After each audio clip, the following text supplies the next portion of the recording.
Et je vous cite, vous parlez au présent et vous chantez ça il y a quelques années. Je rentre dans des crèches, je tue des bébés blancs, attrapez-les vite et pendez leurs parents. Et vous êtes sérieux ? Qu'est-ce qui se passe dans votre tête, en fait? Le problème, c'est que ni Emmanuel Macron, ni même l'Union européenne n'a vocation à sauver le monde. Vous n'êtes pas élu pour sauver le monde. Quand on est dans un pays où on n'est pas forcément toujours accepté, toujours reconnu, Mais qui cherche la guerre, là, monsieur Conrad? Un exemple, mais cette phrase, parce qu'elle est souvent moquée sur les réseaux sociaux, c'est « on ne dit pas la réalité parce que ça va faire le jeu du Front National ». Combien de fois ça a été repris en disant « mais en fait, on s'en fiche que ça fasse le jeu d'un tel ou un tel, est-ce que c'est comme ça ?» ou non dans la réalité. Fouettez-les fort, faites-le franchement, que ça pue la mort et que ça pisse le sang. C'est l'histoire du noir. Qui cherche la guerre, là? Pensée dominante, selon vous, et suivisme intellectuel. Et le problème, c'est que souvent les journalistes, quand on leur parle objectivité ou honnêteté, il y en a beaucoup, en tout cas trop, qui répondent mais on a aussi un devoir de responsabilité. Mais de quelle responsabilité on parle? Sur le discours, sur la réalité? Mais les gens sont grands, ils en feront ce qu'ils voudront. Vous savez que dans la réalité, ça existe ça aujourd'hui, en fait. C'est-à-dire? Il y a des gens qui meurent en fait dans ce pays. Il y a des gens qui sont meurent, mais attaqués pour ce qu'ils sont. Il y a des gens qui la baisent la France jusqu'à l'agonie, comme vous dites. Il y en a qui l'ont fait. Il y a des gens qui sont morts récemment dans ce pays-là, tout simplement parce qu'ils étaient français. C'est pas une question de relativisme, c'est une question de positionnement politique que je relève.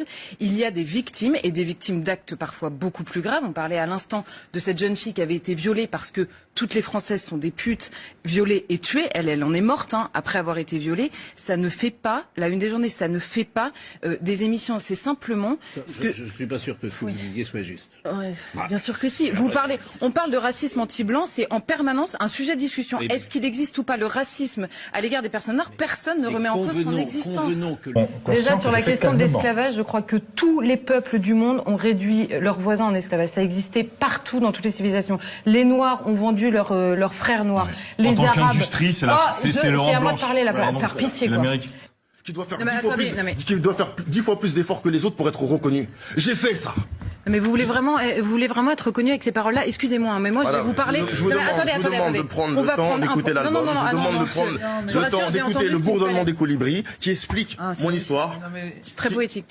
Les Arabes ont réduit la terre entière en esclavage et ils sont encore en train de le faire aujourd'hui et tout le monde se tait. Ok? Les Blancs. Vous me répondez. Différents courants.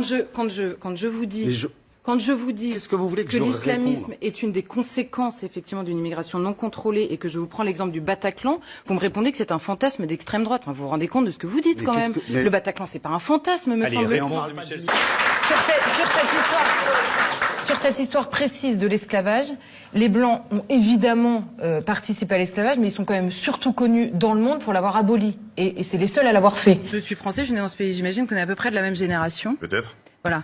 Alors, moi aussi, je suis française, je suis née dans ce pays, voyez-vous. Et quand j'entends « j'ai baisé la France jusqu'à l'agonie », cet hexagone, j'encule sa grand-mère.